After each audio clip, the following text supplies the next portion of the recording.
uAdvocate Malesela Teffo uboshwe izolo ngemva kokuguqa kwecala enkantolo ephakeme yasePitoli isikhashana nje ngemva kokuthi ummeli wakhe etshele inkantolo ukuthi uTeffo uzoboshwa maduze. uTeffo uboshwe ngemva kokungaveli enkantoloyeMantshi yase-Hilbrow amahlandla amabili ecaleni lokungena endaweni ngokungemthetho.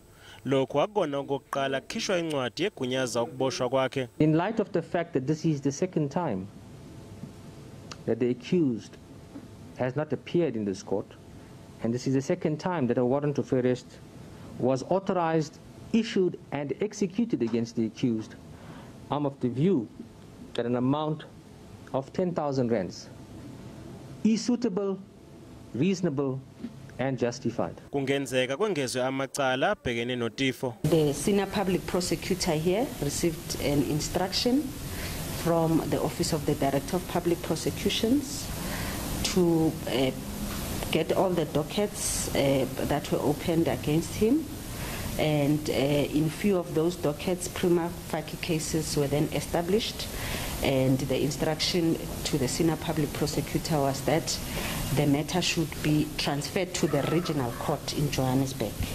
So when the accused absconded on the 27th of January 2022, that was the exercise that was supposed to happen.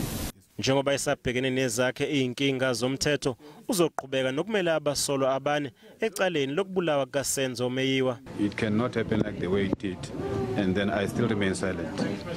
Yeah, so you say my spirit is broken, I'm more determined than ever. Is innocent until proven otherwise.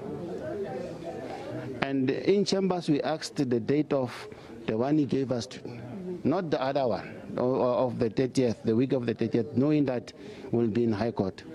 It doesn't affect that case. He will still go to court and appear.